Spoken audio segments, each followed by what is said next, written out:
Psychologist, black lady அவ. நான் ஒரு ப்ரோக்ராம் பார்த்துட்டு இருக்கிறேன். அவன் என்ன பண்றா அதை பாருங்களேன். ஒரு 15 வயசு பொண்ணை நிறுத்தி வச்சுட்டு கேட்கறா, நீ உன்னை பத்தி ஏகப்பட்ட விஷயம் நான் கலெக்ட் பண்ணியிருக்கேன். அவன் சொல்றா, கேளு, நீ ரொம்ப தவறான ஒரு வாழ்க்கை வாழறியாமே, உடம்ப விக்கிறியாமே. எஸ். $50 யார் கூட வேணாலும் நீ வெளியே போறியாமே. எஸ். ஒரு 15 வயசுல இப்படி வாழ்ற வாழ்க்கை தப்புன்னு உனக்கு தெரியாதா? நாளைக்கு உனக்கு நோய் வரும், உனக்கு கஷ்டம் வரும், உனக்கு சொசைட்டில மரியாதை போயிடும். இது பத்திலாம் எதுவுமே உனக்கு தெரியாதா? லைஃப் எவ்வளவு வேல்யூபிள், அதை பத்திலாம் நீ சிந்திக்க மாட்டியா?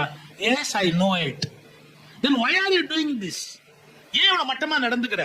இது தப்புன்னு உனக்கு தெரியுது, கெடுதல்னு உனக்கு தெரியுது, ஆனா நீ அதை செய்யறியே. ஏன்? அந்த பொண்ணு ஒரு ரிப்ளை சொன்னா, சார், எங்க அம்மாவை எனக்கு பிடிக்காது. வார்த்தை கவனிங்க, எங்க அம்மாவை எனக்கு பிடிக்காது. சரி, எங்க அம்மாவை அவமானப்படுத்தணும், எங்க அம்மா துடிக்கணும், எங்க அம்மா மனசு வேதனைப்படணும், அவங்க நான் செய்கிற ஒவ்வொரு காரியத்தையும் பார்த்து நொந்து நூலா போகணும் எங்க அம்மா. அதனாலதான் நான் அந்த காரியத்தை விடவும் பண்றேன். எங்க அம்மாக்கு நான் அதை பண்ண அவங்க மனசு வேதனைப்படுது. அவங்க தானே உங்ககிட்ட இவ்வளவு சொன்னாங்க. எஸ், அவங்க தான் உன்னை பத்தி இன்ஃபர்மேஷன் எல்லாம் கொடுத்தாங்க. அவங்க இந்த ஷோக்கு வந்திருப்பாங்களே, வந்திருக்காங்க, அவங்க வந்திருக்காங்க. அப்ப எங்க அம்மா மனசு துடிக்கும் இல்லை, என்ன இப்ப அசிங்கமா ஊரறிய உலகம் அறிய இப்ப எங்க அம்மாவை துடிக்க வைக்கிறதுக்காக நான் பண்றேன். கேட்டா, ஏன் நீ உங்க அம்மாவை துடிக்க வைக்கணும்? நான் அவளை எதிர்க்கிறேன், எனக்கு அவளை பிடிக்கல, பழிவாங்கணும் எனக்கு ஆசை. அதனால்தான் இது மாதிரிலாம் பண்ணேன்னா அவன் நொந்து அப்படியே வேதனையில் சாகணும். அதுக்காகத்தான் பண்றேன். காரணம், எங்க அம்மாவுக்கு ஒழுக்கம் கிடையாது. இந்த வார்த்தையை கவனிக்கணும், எங்க அம்மாவுக்கு ஒழுக்கம் கிடையாது. ஓகே, உங்க அம்மா வர சொல். அவங்க வந்தார். அந்த அம்மா அப்படியே நிறுத்திக்கிட்டு அவளை ஒண்ணுமே கேட்கல. இந்த பொண்ணுட்டு ஒரு கேள்வி கேட்டான், நீ உங்க அம்மாவை எதிர்க்கிறியா ஃபாலோ பண்றியான்னு கேட்டான். இதான் சைக்காலஜி.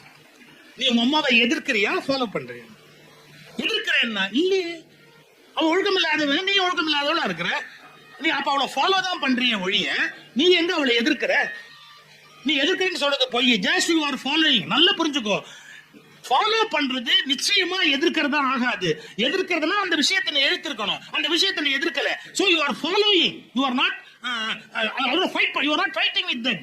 கேக்குற இந்த பொண்ணு அப்பதான் ரியலைஸ் பண்றா, ஆஃப் கோர்ஸ் நவ ஐ திங்க் லைக் தட். நீ சொல்றது எனக்கு புரிய ஆரம்பிக்குது அப்படின்னு. இது நான் அந்த ஷோ பார்த்த போது கொஞ்சம் பிரமிச்சு போனேன். அந்த தியரி சைக்காலஜில ரொம்ப பெரிய விஷயம். இப்ப நான் ஒரு உண்மை சொல்லட்டுமா? நம்மில் பல பேர் எதை எதிர்க்கிறோமோ அதை பின்பற்றுவதன் மூலமாகவே எதிர்ப்போம்.